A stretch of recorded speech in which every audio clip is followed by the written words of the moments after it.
Welcome back, folks, to the WP-Tonic this month in WordPress and Tech. It's our monthly roundtable show. This is episode 907. We've got a great panel here. We've got a special guest. Unfortunately, Tom from Conversio couldn't join us this month. He is dealing with an emergency, but hopefully he might join us in the next month. A great friend of the show. We got Kevin Geary, the evangelist for Gutenberg. We've got the normal panel. We've got some great stories. We're going to be talking about the DOJ having a bit of a go at Apple. We're going to be talking about Cwicly. We're going to be talking about maybe the most boring post ever to be put on the WP Tavern. I'll let the panel decide that.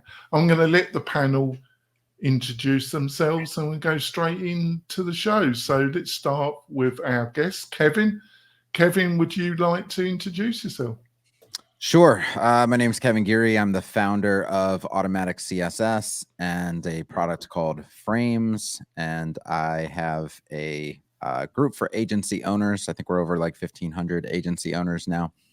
And that's it. I teach WordPress, I teach web design, best practices, and I build software. Are you already regretting and agreeing to come on this, Kevin? No, we're going to have fun today. Are you soon? I just wasted my entire morning on a fatal error in Gutenberg where you can't style CSS based on page post type, but that was fun. Yeah, imagine. I was thinking of it. I think you're seen as the antichrist of Gutenberg. Probably, sure. Gutenberg. All right, I've got my friend Chris Badger. He's been travelling, been seeing the Far East. It's a rough life, isn't it, Chris? So would you like to introduce yourself, Chris? Yeah, I'm Chris from Lifter LMS for selling and teaching online, and then I have a podcast for course creators and WordPress pros called LMS Cast. I have the only Spencer Forum here. Spencer, would you like to introduce yourself? It's Spence from WPLaunchify.com. I'm wearing compression stockings.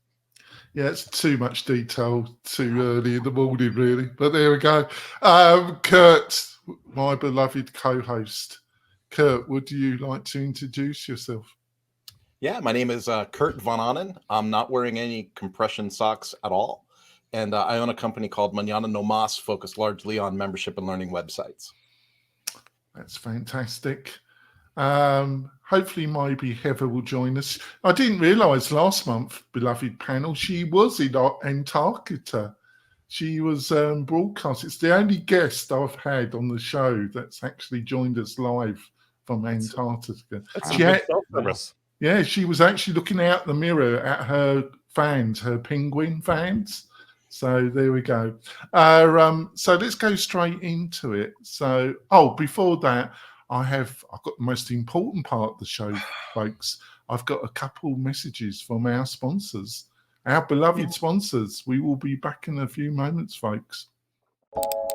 This podcast episode is brought to you by Lifter LMS, the leading learning management system solution for WordPress. If you or your client are creating any kind of online course, training-based membership website, or any type of e-learning project, Lifter LMS is the most secure, stable, well-supported solution on the market. Go to lifterlms.com and save 20% at checkout with coupon code podcast20. That's podcast20. Enjoy the rest of your show. We're coming back, folks. I want to point out I've got a fabulous offers from the sponsors, plus a curated list of the best WordPress plugins and services for the WordPress professional. You can get all these goodies by going over to wp-tonic.com/deals. wp-tonic.com/deals. What more could you ask for? Probably a lot more, but that's all you're going to get from that. Yeah, exactly, $1. There we are. The voice of reason has spoken. So off we go. So number 1, surprising tech trends in WordPress and beyond. So Chris, I thought there was some, I couldn't really make my mind up about this piece, but I think it had some insights. I'm not sure I'm the brightest tool to see them. So what did you think of this particular article, and what did you get from it, Chris? I don't think it was that surprising, but it is good to look at the data of what's going on in the ecosystem. The main thing that jumped out at me is that we're kind of in a mature industry, and people don't just right away stop using older technology.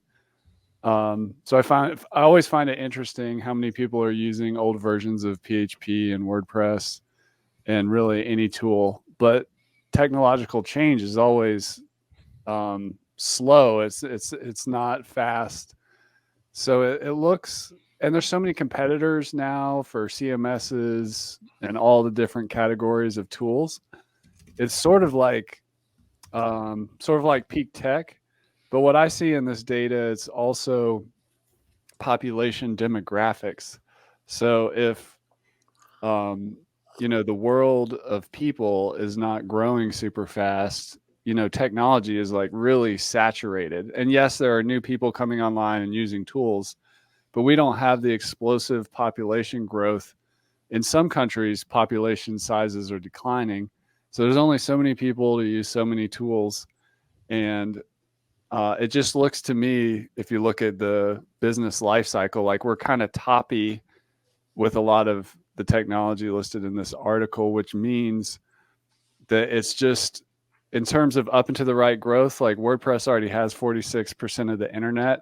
I think it's going to be really hard to get to 50 or 55. But that's also okay. There's only so many people and only so many websites. And obviously you've got the pressure from AI and other tools. But I think what's really important to remember that a lot of, like when people started using iPhones and smartphones, a lot of people for a long time still use flip phones. And just like we have online education, people still use books, textbooks, classrooms. So we're just in like a mature part of the cycle. WordPress is not a startup anymore. Right, you. So Kevin, I think the figures around React were interesting, and the situation around Shopify and WooCommerce. But I don't know, what did you get anything that kind of got you interested in this particular outline document? Like Chris, I didn't see anything that really stood out that was surprising, right? I do think that the Shopify obviously dominates the e-commerce space. I feel like WordPress is going to have a hard time clawing any of that away from them anytime soon, based on things that are happening in WordPress. Yeah, nothing surprises me here. It's just, it is good to see WordPress remaining dominant, continuing to grow. Yeah, I think that's the really good news, actually. So, Spencer, anything kind of took your eye in the feast of data supplied in this article? Did anybody else notice how the stats on all of these things flatlined after 2021 peak? So almost everything, even WordPress, I'm looking at it, React even, there's nothing that there's an exception to that I can see, unless I'm wrong here. Almost everything at best went up, and then somewhere around March of 2021, just they pulled the plug. Flatlines, maybe drops and flatlines. So I don't know if that's an indication of the saturation, but I think it's an indication of the fact that we obviously had the COVID and all the people like going to start working from home, figuring out if they want to do whatever. But the technology itself also, because I know Kevin and I share an affinity for like old school stuff, right? With getting your hands in the CSS and stuff. So it seems to me that the trend I'm seeing is there are tools that do stuff automatically, but then there's the craftsman tools. And I think that there's like going to be a resurgence of craftsmanship, of people who really know what they're doing getting under the hood again, because the majority of everybody else is just going to say, hey, AI, make me a website. And I don't know if that's reflective in these trends, but like I spoke the other day to a pal who was a Drupal professional. First of all, nothing funnier than a guy. His company makes a really good. I mean, they make a good business. They're like the people that do. You do this every month. You get me started, hot and bothered. I was in a reasonably good mood, and then What did I say that bothered you? Drupal. Oh, well, because the point of the Drupal is, if you look, I had a joke with them because this doesn't show the graph, but if you look at WordPress, is like 44-ish%. And Drupal and Joomla are like 1.1%. And I said, how can they afford to pay you? Well, the reason is because there's an entire industry of legacy enterprise customers who had stuff built on Drupal who can't disconnect. And they're the ones who are going to need craftsmen. They're the ones that are going to need that kind of stuff. And I think that that's true with WordPress as well. There will be the one button automatic push it and it goes. And then there'll be the people who care enough to understand what a CSS framework is. I don't think they're going to need a craftsman. I think they're going to need a phone line to God. That's what I think. But that's my only opinion. Well, there's no other way to explain like the flat line, right? Because the world is not shrinking. It's just, where else is everybody going? They're either not doing websites, or we just all exhausted ourselves on the tools and we have every toy there is now and we're just asking AI to do it for us, or the stats are wrong. I just think it's a mixture of everything. So, Kurt, anything kind of struck your eye in this deluge of data? Well, without running off into some weird tangent about, oh, please do. That's the whole about vaccine injuries and unexplained deaths after 2022 and declining populations. Without going that way, I kind of agree with Spencer a little bit, and that is, I think there's going to be a resurgence in some craftsmanship. I was just having this discussion over coffee with my wife this morning in other fields about copywriting and things like that. But the other side of the coin that Chris mentioned is right. I mean, I actually feel kind of secure in the idea that I chose WordPress, and WordPress is extremely dominant, and there's a huge part of the market there. And even as AI grows, it's going to be the experts and the craftsmen and the people that can still think things through manually that I think are going to be able to go, okay, I know how this works and I know what my core tools are, and I'm going to be able to move forward. Yeah. Well, and I think it's secure. I think it lends a little piece of security to what we do. Yeah. On to the next story. The Department of Justice is getting a little bit serious by the looks of it with Apple. So we got a legal mind here. Kind of. So Spencer, I didn't see the link for this. So no, it was. You could put the title in, and it's on The Verge. What do you think about this, Spencer? About the Department of Justice going for Apple? Do you think they're going to get anywhere? Well, here's the problem. The problem is that, and again, when I was younger and in law school, we studied antitrust from the turn of the century, like the railroad barons and stuff, right? So the problem is that in those days, you could physically see the railroad track and you could see, okay, this is who owns it, and we have to divide this up and so forth. It was really black and white. With technology, it really isn't that easy. For example, my father and I think one other friend of mine are the only two humans I know on the planet that don't have iPhones, right? An iPhone has this walled garden that's crept up on it. Kurt, too, right? Is this walled garden that's crept up where everything from FaceTime to the iCloud to whatever, other things like, for example, authentication of apps. If you try to install an app, it says, do you want to use your iCloud account? Like, those are really insidious monopolies because you can't just unplug people without causing almost as much harm as good. And I think that's where the problem of all this lies, is like, look at the behavior of billionaire trillionaires or somebody like Apple with $100 trillion in the bank. Compare it to some of our recent ex-presidents and what they're doing now. Like, just let's start a company and get $5 billion.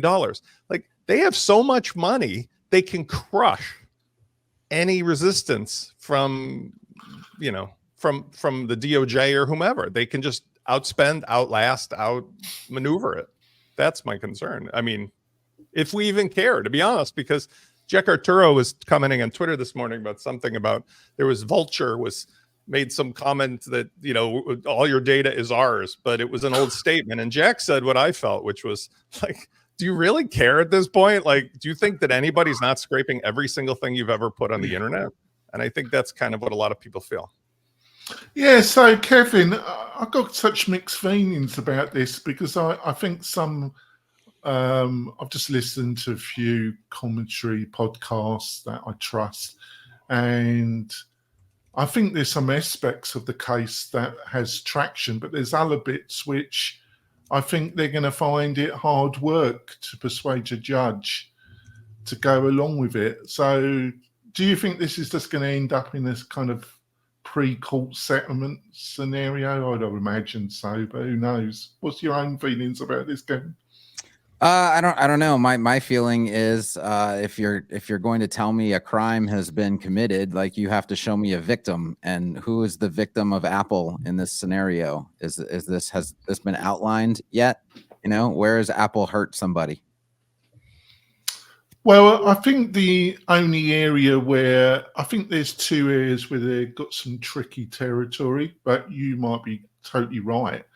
The two areas where they might find things a bit tricky is the right for repair, which they have bended slightly, but by what I've read, it was kind of, they've been kind of forced into enabling people to repair their own computer. And I think the biggest area where they've got problems is this 30% that if you want to sell something on their phone and their operating system, you've got to cough up 30%. I think that 30%, because they got sued quite a lot of money in Europe for that.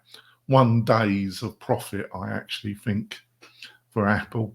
So I think it was if I don't want to participate in Apple's ecosystem, I mean, there's nothing stopping me from not participating in Apple's ecosystem, right? Like that's the I do have options. So by definition, it doesn't meet any sort of real monopolistic standard, in my opinion. Yeah. It's very easy for me to just not participate in Apple's ecosystem, right?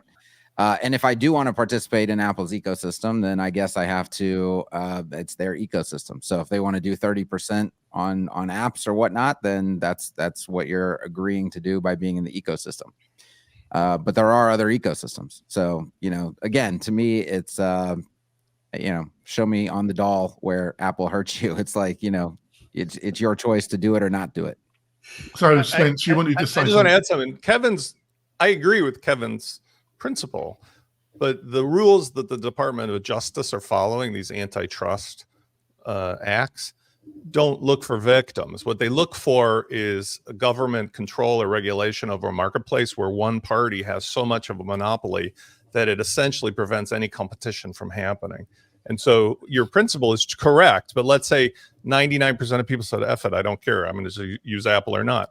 The government looks at it like there's no other competition that could ever get into that market, and therefore ultimately it becomes unhealthy because the government doesn't own or control Apple, but Apple essentially controls and owns the whole infrastructure.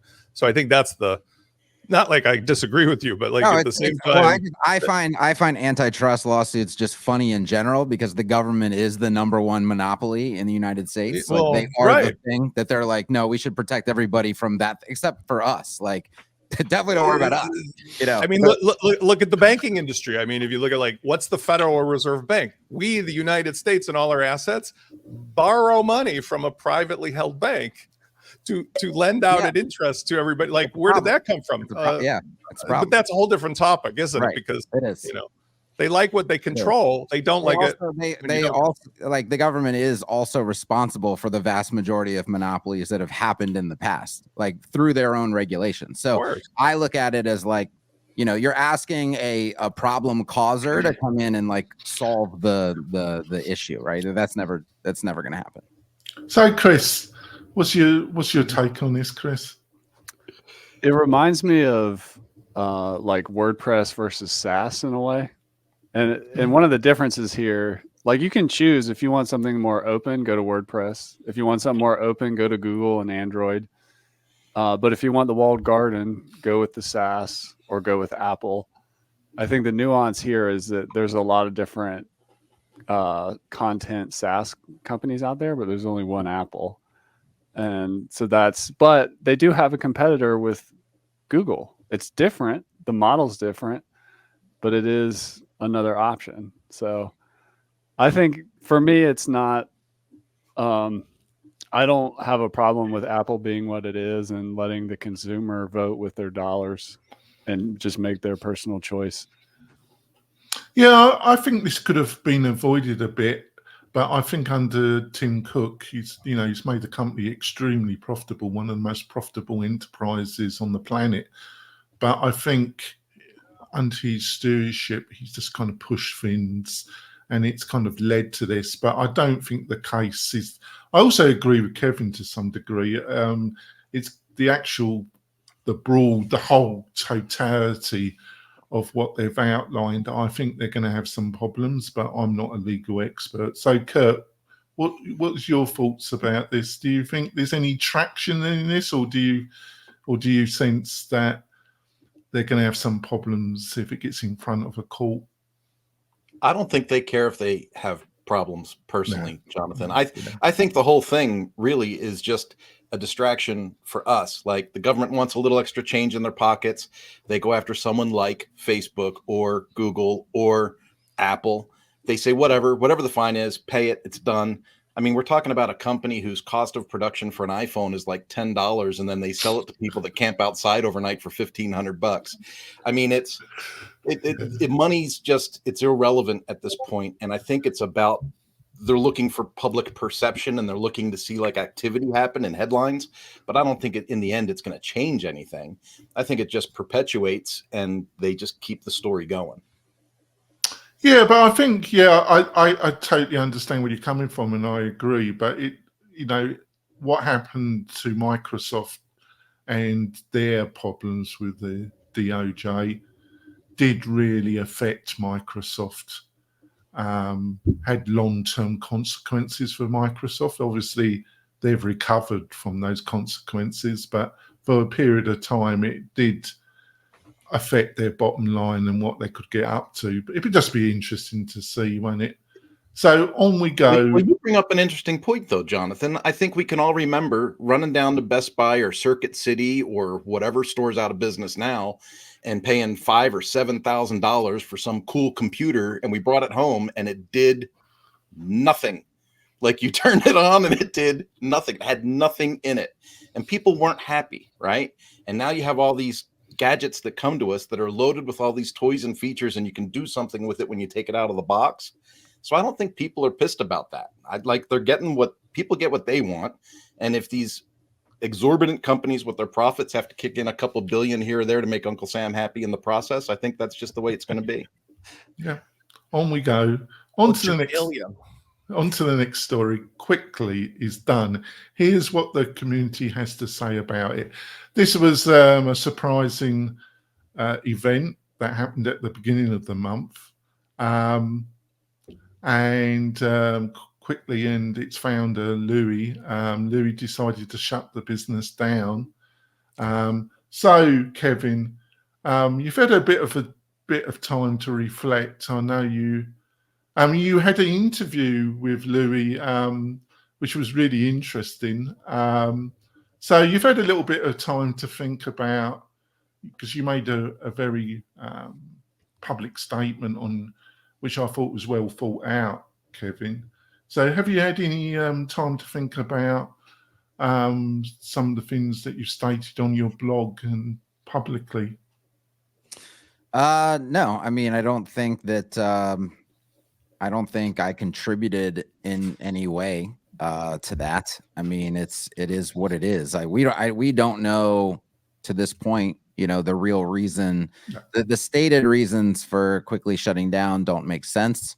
So we don't know what the real reasons are. All we can do is speculate. And I don't know how much value there is in speculation, but I could outline reasons why I think Cwicly was struggling, but that's still not a reason to shut it down, because it was also, even though it was struggling, it was also gaining traction rapidly, actually at the point in which they pulled the plug on it. So I think Cwicly was at its highest point when they pulled the plug, which it was trending in the right direction, which is the worst time to pull the plug on it. So I don't know. But, you know, if you want to talk about reasons why it was struggling in the first place, you know, happy to outline what I think was going on there. But other than that, it's all speculation.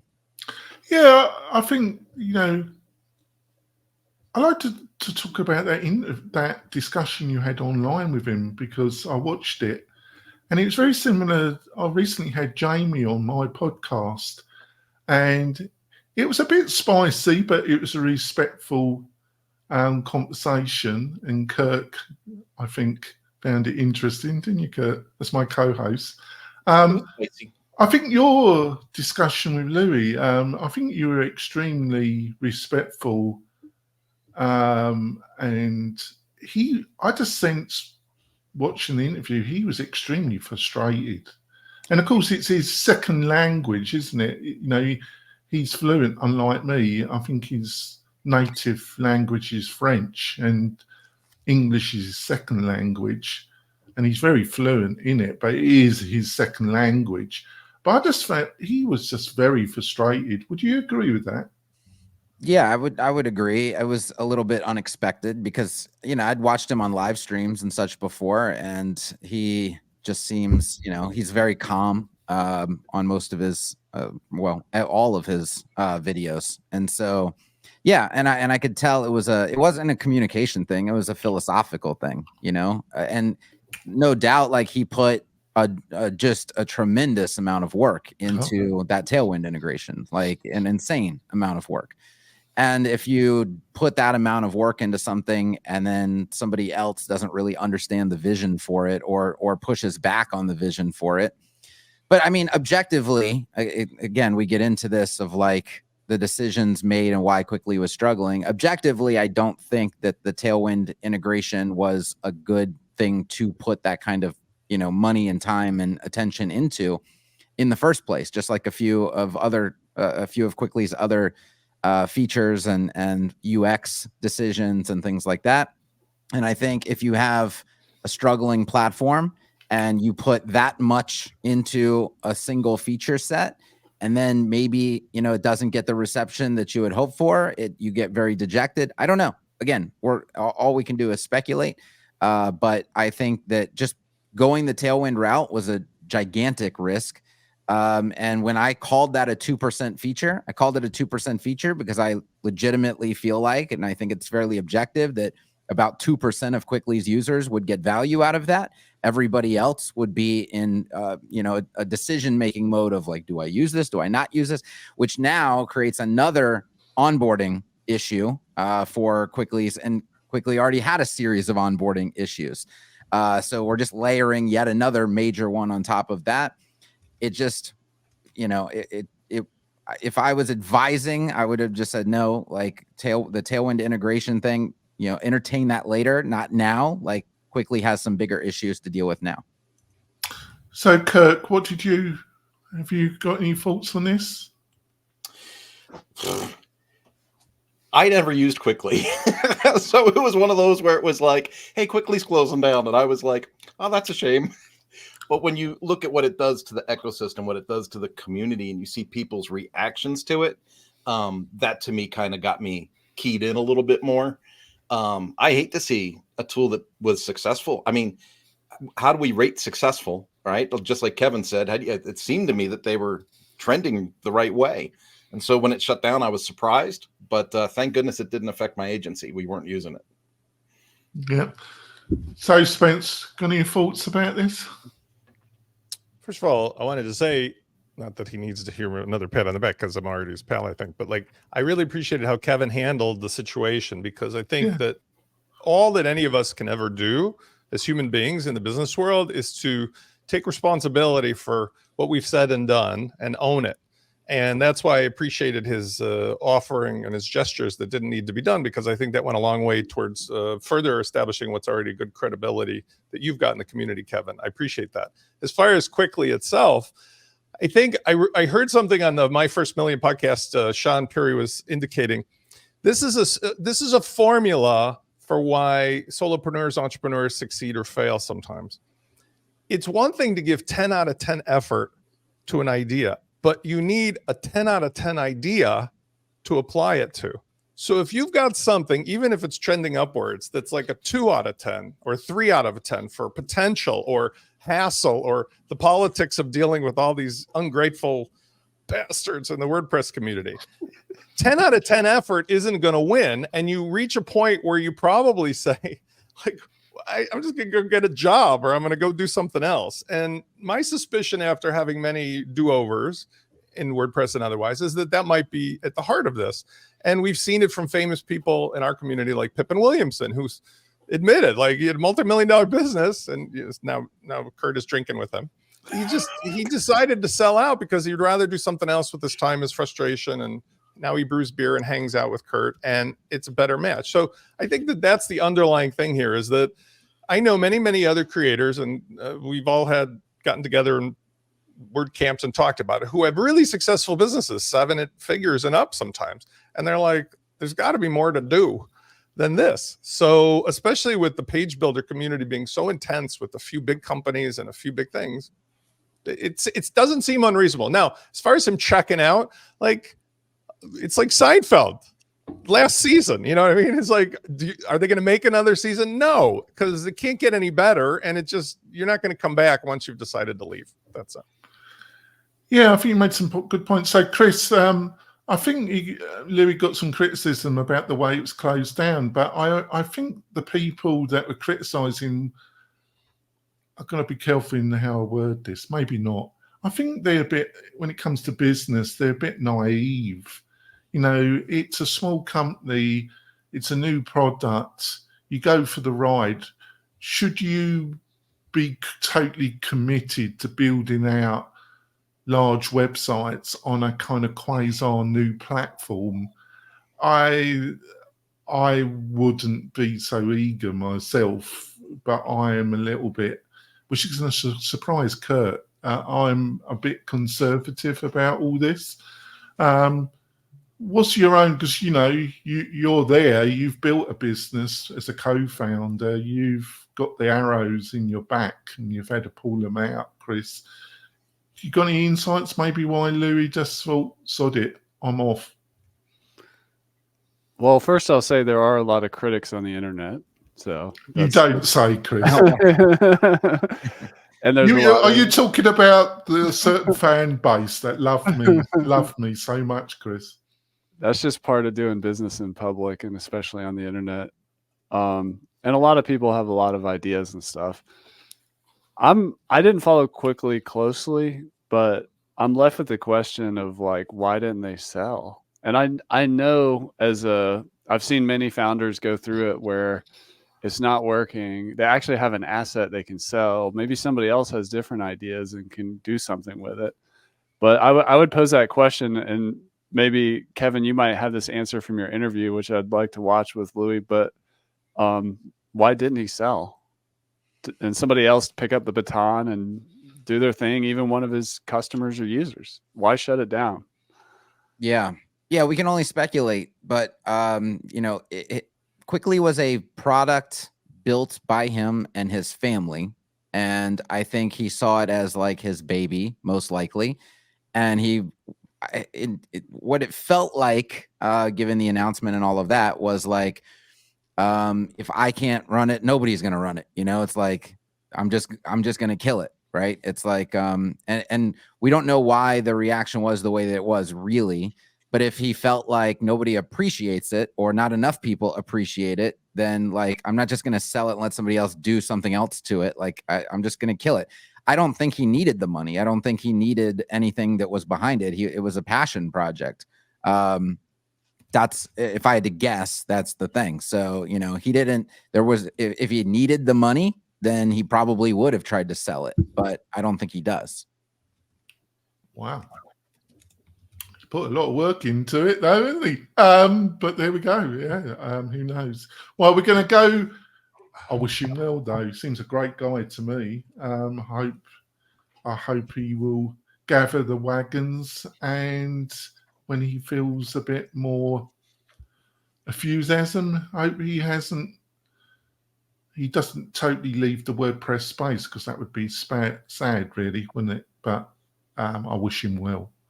So We're going to go for our mid-break, folks. We've got a few more stories. We'll be back in a few moments, folks. Tired of hosting providers that can't handle high traffic loads? Conversio is here to help. Our platform can handle any amount of traffic, all without slowing down or crashing. With immediate Slack support, performance optimization, and a team that thrives on resolving technical challenges, your e-commerce business is in safe hands. Learn more about Conversio at conversio.com. We're coming back, folks. We've got some great other stories. We've had a good first half. Just want to point out that we do a great newsletter, a weekly newsletter where, like this show, I promote the best WordPress and tech stories of the week. Plus, I write a quick commentary myself. You can get this, and it's totally free. And please do sign up by going over to wp-tonic.com/newsletter. wp-tonic/newsletter and sign up, and it will be in your inbox every week. What more could you ask for? My thoughts in your inbox. $1. I knew I was going to get a great comment from Spencer there. On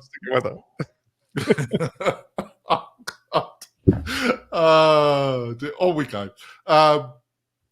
We discussed this last month and we thought it wasn't so. Red Edit, Self-Anointed, front page of the internet, Soars, Wall Street Depot.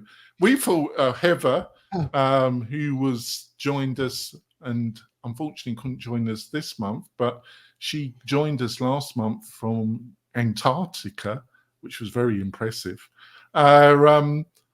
She thought, she didn't understand, and I think also Spencer, but it seems initially to be a great success. And then we got Truth Social gonna go public as well. So Spencer, I think I don't want to speak for you, but I think you agreed with Heather. It was all a bit the market's enthusiasm for this public offering, but I don't make any sense of it. What do you make of it? There seems to be an initial pop here. When I was a younger man, I enjoyed much of my 30s traveling to and from a little town called Las Vegas, and spent a lot of time enjoying what Las Vegas had to offer in the 90s.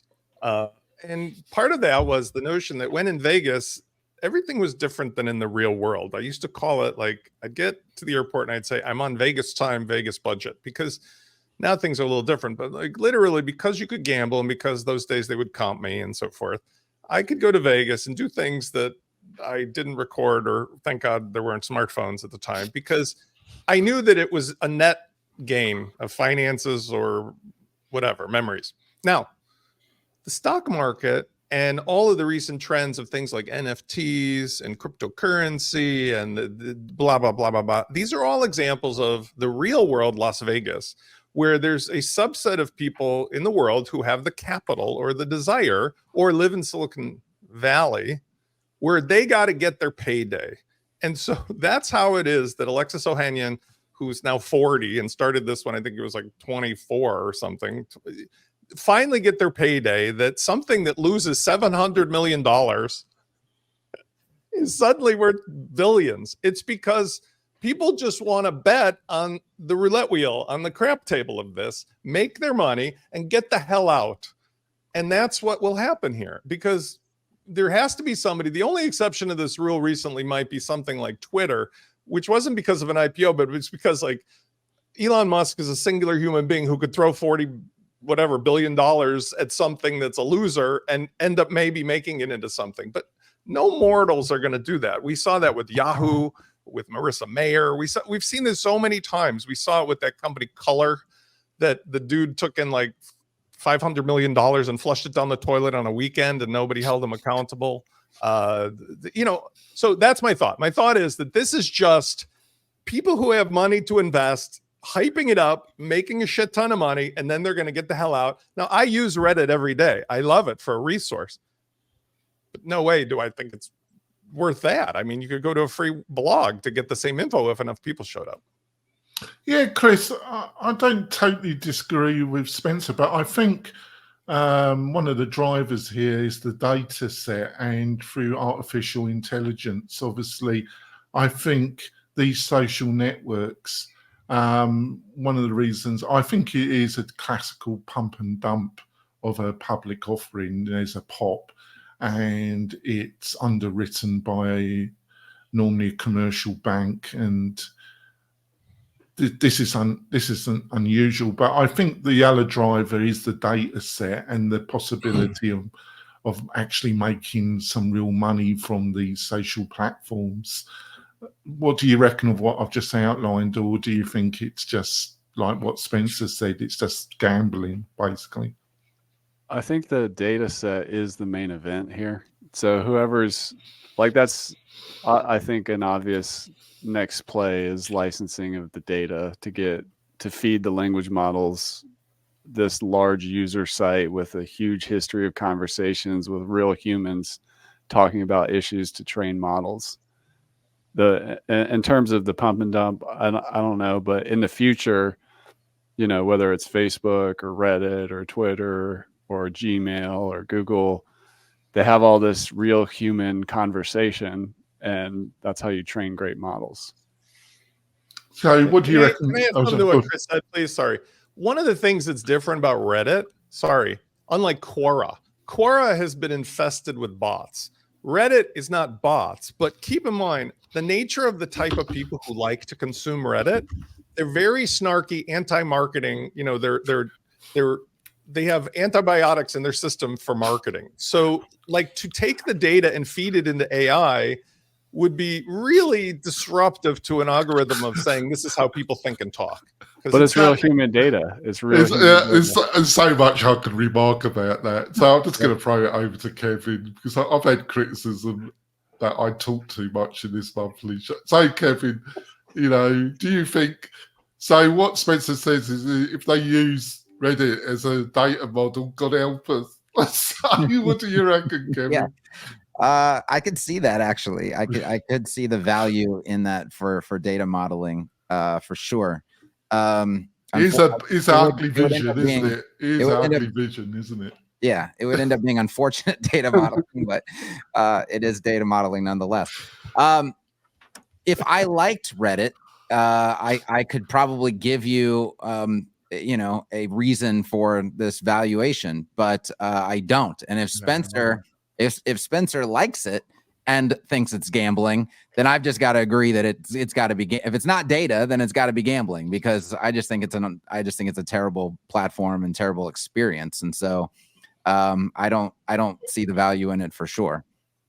I agree with what you're saying. I'm making a metaphor about the reason that the stock went up. It's nothing to do with the value of the actual product or the data. Correct, the second part about the data is I find it's ironic because I like to think of myself as something curious about human behavior, if not an expert.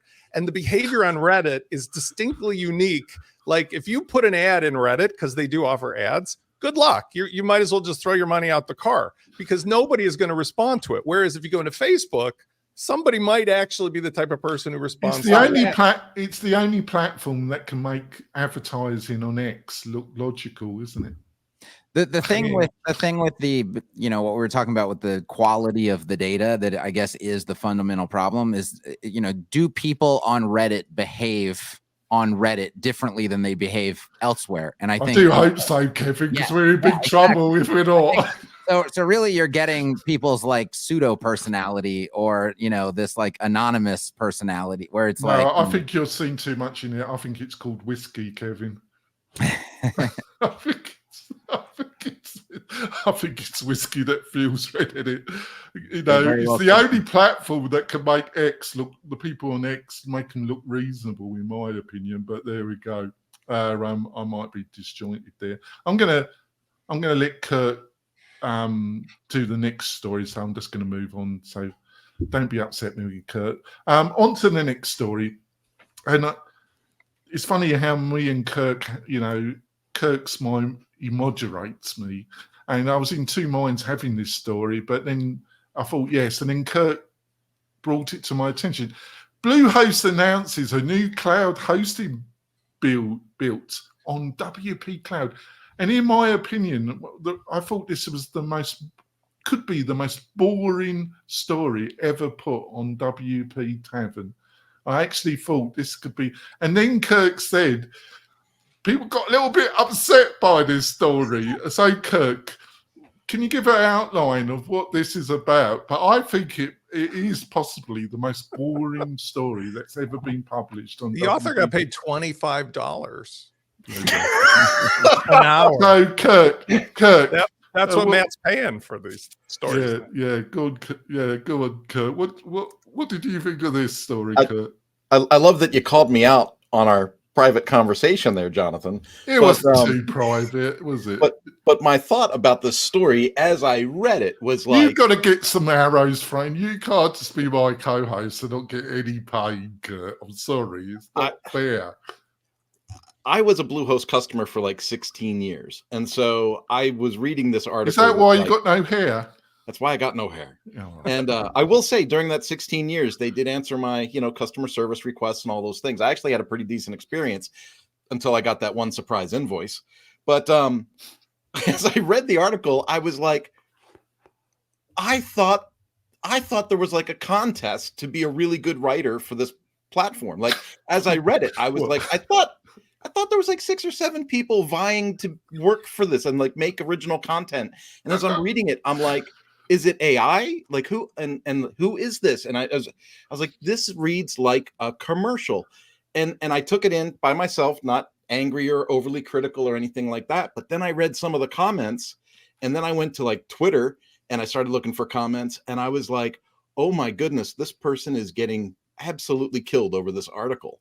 Because everybody's like, why is this bold advertisement being pushed as a post? It's like reading, if I were to quote Jonathan, it would be like reading a post from the Chocolate Factory about one of their wonderful products. Yes, the Blessed Chocolate Factory, Willy Wonka, WordPress.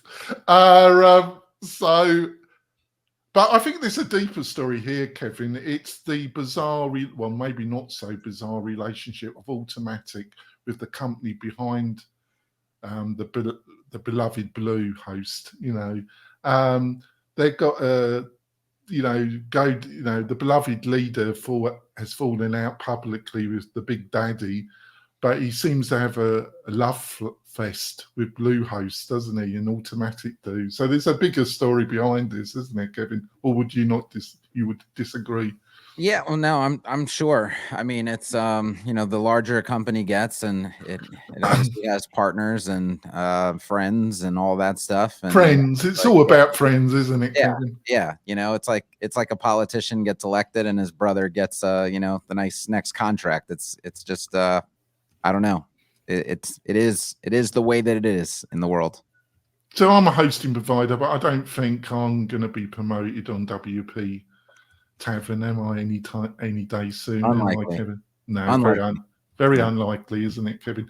So, Spencer, do you think this is possibly the most boring story that was ever published on the Tavern? Well, first of all, I was really happy to learn, because I didn't know that the Bluehost is the only cloud platform built from the ground up just for WordPress. You don't say. There's other 658 companies apparently have not been building it for WordPress. But other than that, Newfold Digital owns. Oh, we got news. Bluehost explains it at 1 p.m. today. There we go. Newfold Digital owns this hunk of lead, and previously it was a company owned by a group of individuals who had non-secular motives. So I don't think I can think of any reason why I would ever recommend Bluehost to anybody, unless it's my worst enemy. But more importantly, as far as you're as recommending them to me, then, well, just because there's so many other better choices, but even from pricing. But the bigger question is definitely like, what has become of the Tavern exactly? Because like, how does this even make the Tavern? Like, I don't want to pick on whoever Jai Lasna is, but like, this is one of the people competing for intriguing stories of the Tavern. I really find this kind of like sad. It's worse than not doing anything. Like if they had done nothing and shuttered it, it would have do been better agree with than that. put this out. Yes. This is a waste of opportunity. Well, this is what you get for any non-group think in WordPress. You don't get a warm. Kevin will tell you that you don't get a warm reception if you're not on message, do you, Kevin? I would like to tie this back to the thing when we just talked about at the beginning, like the flat line, right? Somebody, Leslie Sims, who's very, very creative, and she's got some great products for emailing and stuff. She's a great entrepreneur. She was asking something like, is all the stuff going on now the like end stage capitalism in WordPress? Now, I don't think that's the case, but what I do think is these stories reflect upon something that is what I will call the fork in the WordPress road. And it also reflects upon the chocolate factory, because that whole thing is blowing up again, and I've exhausted any effort to believe it's going to change. I wish Willy Wonka all the best, actually. Here's the way I see it. Back to my also what I refer to like craftsmanship. I see there's a fork in the road now where you reach a state of saturation that WordPress owns enough of the structure, infrastructure. The business is mature. There are going to be those who will use WordPress as the ingredients and do what they're going to do with it. And there are those who will continue to try to sell ingredients into the marketplace, even though it's that flea market. And I think that's the nature of when markets mature. There are clear winners and big fish. And then there are those who are just like, F it, I'm out of here. Like, I'm just going to use it. I don't need to talk about it. And I kind of feel like that's the nature of what I would like to do personally here, is that like, I have no troubles making a really good living without getting into the drama of who's doing what, when, where, and why, because I keep finding these moves to be more like strong-armed than ever, like so ridiculous. There's no explanation for these things other than, well, you know what I mean? Like, why argue about why the Federal Reserve Bank is doing what it's doing anymore? I mean, it's long ago been decided they're not going to change, right? Same thing here. Matt is going to do what he does, and Awesomotive will do what they do. I'm sure, but I still think it's my obligation to take the piss out of him. But well, you take the piss, but like we can all do other things and still get the benefit. I just get delicious delight in taking the piss out of some of these people. And they really, really don't like it. It's quite surprising that, how no matter how much money you've got and how much power, you still don't like people taking the piss out of you. It just magnifies your natural insecurities. So the problem is human nature being what it is. I like to say of all the folks here today, I'm not saying we're perfect, but I think all of us have put our credibility, our moral character, our, golden rule first mindset in our businesses. There are those people who have more money they could ever spend, who feel because of maybe insecurities from childhood or otherwise that they must win everything at all costs at the expense of treating other people that way. And that's something that I just fundamentally disagree with. And I don't think I'll be quiet about it ever, but I also don't feel like I can win every one of those battles. All right. You just do it individually. Got anything to say about this, Chris, or should I move on to the last story, Chris? I do. I think what's missing from this conversation is the user. And what does a regular hosting shopper user want? They want one host for life. They want to start cheap. They want to be able to scale later, which is what this managed WordPress hosting plan is for, more resources and better services and stuff like that. I'm surprised Bluehost hasn't done this sooner. The fragmentation in the WordPress hosting market, there's like two business strategies. One is to like focus, like Pagely is high-end hosting. WP Engine's like sitting in the middle. Bluehost. And then you've got WP-Tonic that specializes in learning management systems. Yes, and these are good strategies. And they're a great partner for your beloved plugin, aren't they? They are. But but there's also another strategy, which is like get people in the door when they're a startup and be with them all the way through their customer journey. So I think what is a hosting provider? In some ways, I agree with statements that Spencer, that it's been commoditized, but in other ways it isn't, because it's all jumbled up with support, knowledge. It's multifaceted. But what gets me about Bluehost and the relationship with Automatic is that relation, and then the relationship with with WordPress, is it highlights all the kind of jumbled up witch's brew that are all these relationships in WordPress. It's all smoke and mirrors and deals that people are not aware of if you're not in the chosen few that are in. But it kind of it's all jumbled up as far as I'm concerned. So I think the WordPress .org recommended hosting page is its own like separate issue, and maybe that could be democratized and like just literally put them all on there or something like that. But Bluehost has been around a long time. I built my first WordPress website in 2008 with Bluehost. I still do my domain names on Bluehost because that's where I started. And I got to a point with Bluehost where I needed more, so I went to WP Engine, and then I needed more, and I went to Pagely. But what I'd prefer is if the first host I use, I could just keep using. That's my point. Yeah, I think, I understand where you're coming from, but I don't agree with you, Chris. I think it's like if you learn a driver, the car you might be driving in to learn to drive, it's not going to be the car that you end up with. So, or that you aspirate to. So on we go.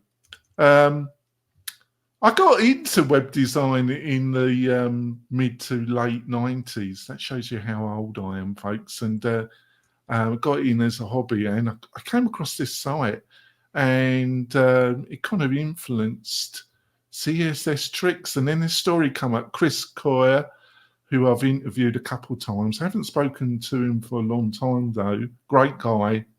And then this story comes back. He sold it to DigitalOcean, and now he's trying to persuade them to buy it back. So what did you reckon of this one? I don't know where to start off with, actually. I'll jump in on that. Oh, go on then, Chris. Sort of like we were talking about with Cwicly, sometimes I've seen a lot of founders who sell their business and then later kind of regret it. And to me, this seems like this is a classic case where he sold the baby and he misses it, and he wants to come back and patch up the relationship and like get it going again. And it's a classic thing. So if you're ever thinking about selling your company or part of it or a division of it or a product of it, think twice, because founder like sales regret is just as common as buyers. Well, I think selling something to DigitalOcean is like selling something to GoDaddy or the Chocolate Factory. You know, if you're going to sell it, you know, there's no coming back, because they just buy stuff and it just dies on the vine, basically. So if you're selling it to DigitalOcean, whistle it away. And it's the same with the Big Daddy, and it's the same with the Chocolate Factory. If you sell anything to those three entities, goodbye to it. But that's only my opinion. Please do not write to me. It's just my opinion, folks. So, Kevin, I thought this was interesting because I think Chris has also pointed out it's the mixture of a personal brand and a business brand, and how you mix it all up and the consequences of mixing them all up, which you have done also, Kevin. I like to point out, Kevin. A little bit. I mean, I don't know. You know, CSS-Tricks is not a personal brand, and that's what, you know, probably made it a lot more sellable. But yeah, I was gonna say exactly what Chris said, which was this is probably a perfect example of why Lewis didn't sell Cwicly. You know, he knows that this is a possibility, and you know, unfortunately, it wasn't just like, you know, what happened with Cwicly was he more or less destroyed any trust in himself versus like the actual brand of Cwicly, right? Yeah. So now it's like, not only can Cwicly not really come back, it's going to be tough for Lewis to come back with any product. I mean, because, you know, if it's just like I'm going to take my ball and go home situation, I mean, that could happen to anything he does in the future. Nobody knows now. So, but yeah, it is a common thing. And so there are a lot of founders that are just like, if I'm not going to run it, then I'm not going to sell it either. I'm just going to shut it down, because to them, it's even worse to watch somebody else mangle it or not do something with it or whatever somebody else might do than just to shut the doors. So what do you reckon, Spencer? Yeah, I mean, Kevin definitely hit the nail on the head with that last part. So I feel bad for the Cwicly guy because he really shit the bed on himself. The thing that Chris did with CSS-Tricks, I kind of allude to, you know, Jason Cohen, very well known for, I hold him as one of the 1 or 2 smartest human beings I've ever met or known personally. And he's done so well with creating companies that grow and scale. But underneath it all, he had suggested the reasons for him selling Smart Bear and then, you know, this other stuff is that everybody should have essentially a number in mind that gives them, like, not FU, but like gives them peace of mind, security to just go off and do the rest of the stuff of their life. And so I could not begrudge Chris. I'm not sure if 4 million will do it in today's world for never working again, but that's a really, really nice head start. But here's the thing. It doesn't, in my mind, cause as much of a problem because CSS-Tricks itself was where I learned CSS. I love that resource, or I did. I haven't been back since he sold it because it's like, well, it's like the tavern if it made money. So the CSS-Tricks was a place that had a lot of resources, but he really was the energy. So if I was putting advice out for somebody like Chris, it would be, fuck it. You don't need CSS-Tricks. Just make chriscoyier.com and just everybody will come over there. Yeah. And that's it. And I want to allude to a sort of, not as close a friend as like Chris, or I haven't met him like Kevin, but like Justin Farrenman is famous in our community for building LearnDash, right? And Justin went off to do his thing with his money, and he realized, like Chris said, very quickly, like, hey, what you guys doing around the clubhouse? Like, I want to talk about stuff again. But you already sold it. Liquid Web owns it. It's too late. And it's really going to be hard to start another LMS. So that is the danger. If you don't have enough money to get like, I'm good for the rest of my life, don't sell it, and don't shit the bed like the Cwicly by describing to people why you're abandoning them, because the only thing you have is your name and reputation. And if you just held on to it, he could have like said, I got to go on sabbatical for a while and then come back with a new idea. Well, or do what breakdance, you know, you start you oxygen and then you say, fuck them. And then you start, and then you know. Like money is good, but like, again, I relate it to the things of, I look at things slightly different because of my age and my physical stuff. Like, I understand being a multimillionaire, being bankrupt, everything in between. And you have to have something when you get up in the morning that gets you so excited that it doesn't feel like working, because making money after a while is not enough. And if you make enough money that your needs are covered, you're definitely going to go out of your mind unless you have something. So why throw away 10 years, 20 years of goodwill unless the money's enough to be like, fine, I sold my children downstream, you know? Well, yeah, I think, I see where you're coming from, but there's a middle road. You just got to accept that you sold it for a ton of money and you're not going to go back. And it might be in, you know, you're absolutely spot on, but it might be in the contract that he signed that he can't actually do that without DigitalOcean's permission. You probably can't enter, because there's other people that would probably like to enter the WordPress space again, and they can't because they've signed a contract with, you know. I mean, that's what companies do, by the way. Some people companies buy stuff to kill them.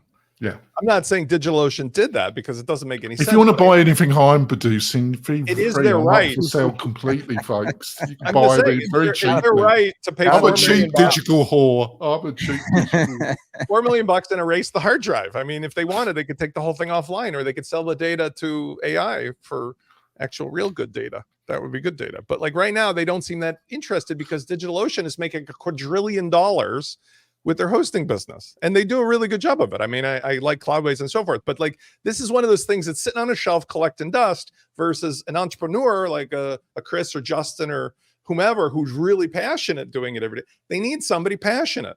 That's why the tavern isn't going to go anywhere. There's no passion when you're Hunger Games for $25. Nobody gives a hoot about that. It's the same idea. So just 2 quick points. I just wanted to add on what Spencer said about taking a sabbatical. If you're ever thinking about selling, that's a really smart move, and you're basically trying on retirement, and you can get a lot of the benefits in like a month, 2 months, 3 months. And the other thing, I also look up to Jason Cohen as a smart business dude. And what he did at WP Engine is he brought in a CEO. So he kind of he was the founder of WP Engine. He ran it. He brought in the CEO. He went to the part of the company he enjoys the most, which I think is in the product side or the innovation engineering side and focuses there. So you have a lot of options besides selling. Yeah, I think that's greatly put. Or closing the doors overnight. Yes. Yeah. There's options, isn't it? So, beloved panel, so let's start with our beloved guest. Hopefully you will return. I've really enjoyed your input, Kevin. Hopefully you seem to have laughed at some of my jokes. Not all of them, but we have fun. So, Kevin, what's the best way for people to find out more about you and what you're up to? Yeah, everything is at geary.co. Right, that was nice and simple. Spencer, yeah, short and sweet. That's Kevin. Short. I'm very everywhere. Sweet but short. There we go. So, Spencer, I'm at WP-Launchify.com or Spencer Foreman, no E. But we're not going to do anything about it. I was sad that this week we didn't have a conversation about that one developer who put the poison pill in his code in order to shut everybody's sites down because he thought they were nulling his plugin. I really thought that it was in the blocks community. And that guy, if you want to talk about shitting the bed, like it's over. I haven't heard it. I can't follow it all. I'm too busy running two you missed businesses. That story, but like that was a good story. We could talk about it next month. Producing video, writing content, running two companies. I'm a bit busy. I can't follow this, man. It's just bonkers stuff. It would have been better than the Bluehost segment. We could have been talking about that. Great. Right. Chris, what's the best way for people to find out more about you and what you're up to? You can find me at lifterlms.com, Chris Badgett on Twitter. And if you like podcasts, check out my podcast, LMS Cast. It's a lot more educational and less spicy than this one, but check that out if you're into all things online education and building sites for that. Yep. And if you're looking to publicize your plugin, your WordPress service to a dedicated and loyal audience, why don't you think about sponsoring the WP-Tonic podcast? And you can find more by going over to WP-Tonic/sponsors, WP-Tonic.com/sponsors, and your support would be well welcomed. We will be back next month with another spicy roundtable. We'll see you soon, folks. Bye.